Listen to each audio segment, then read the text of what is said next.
Naging matagumpay ang idinaos na black screening ng mga Noranians para sa award-winning musical film na Isang Himala. Napuno ang Cinema 18 ng Gateway Cineplex kung saan ginanap ang screening. Bukod sa Noranians ay dinaluhan ito ng cast ng nasabing pelikula na pinangunahan ng bida nito na si Aisel Santos. Invite lang po para sa mga viewers. Sa lahat po ng nanonood ngayon, sa ating sa viewers po ng Fanpicture, what's your name po, sir? Bernie. Si Sir Bernie, inibitahan po kayong lahat na manood ng Isang Himala. Ang obra po na kailangan mapanood ng bawat Pilipino ngayong Kapaskuhan. Ito po ay didirect ng Pepe Jocno at isinulat ang ating national artist, Sir Ricky Lee, sa musika po ni Sir Vince De Jesus. At ito po ay isang classic film by none other than our national artist, superstar Miss Nora Honor. Kaya sana po supportahan nyo. Nagsama-sama dito ang pinakamagagaling na musical theater actors ng ating bansa. Napapanahon pa rin ang ating kwento. Kaya isama nyo po ang buong pamilya at panoorin ng Isang Himala. At kung wala pong Isang Himala sa mga malls and cinemas near you, please do request for it. Kailangan po mapanood ng buong bansa. Okay? Naroon din ang National Artist for Film and Broadcast Arts na si Ricky Lee na sumulat ng Isang Himala at ang direktor nito na si Pepe Jocno. Maraming salamat sa inyong suporta. Namataan din sa screening ang veteranong aktor ng pelikula at entablado na si Nanding Joseph. Bago nagsimula ang palabas ay nagkaroon ng maikling programa. Nagpahatid ng mensahe ang national artist at superstar na si Nora Honor na di nakadalo dahil sa karamdaman.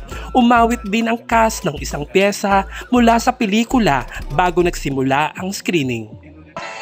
Ang himalay nasa puso ng tao, ang bawat puso ay ugat ng himala.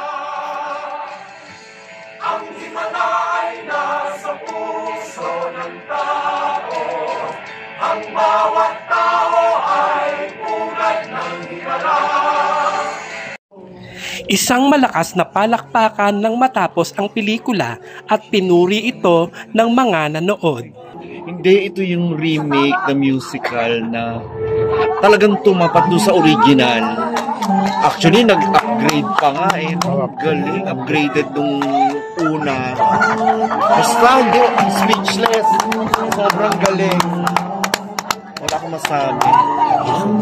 Nung una, nagdududa ako if it can sustain or at least replicate the success or the power of the original film and also the theatrical musical play na napanood ko rin some years ago prior to pandemic. Then, nagulat ako nung paano nila ito na-translate into a movie musical na napakaganda, napaka-powerful, na-retain nila yung power ng some of the original scenes, but also may mga pagbabago, may mga binago sila like sa ending, doon sa sementeryo, na makikita natin yung galing ni Direk Pepe Jocno sa kung paano niya hinandle ang revisions na ito na maiakma sa makabagong panahon.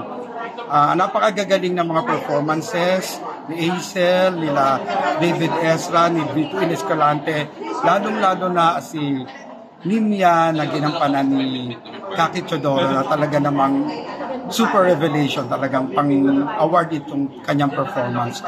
Speechless ako sa pag-direct ni Direk Pepe, especially dun kung paano niya binigyan ng highlight yung mga main character. Yung mga magkakaibigan, sila Elsa, sila Chayo, si Noemi, pati yung kanyang nanay at saka yung kanyang mga si Orly lalo. Congratulations sa buong cast ng Isang Himala. Sana panawarin natin lahat ng Isang Himala ay nag-deliver na ito si Ete sa mga magulat na nakakatawa sa kanya. Oo, labas tayo. Nakakatawa.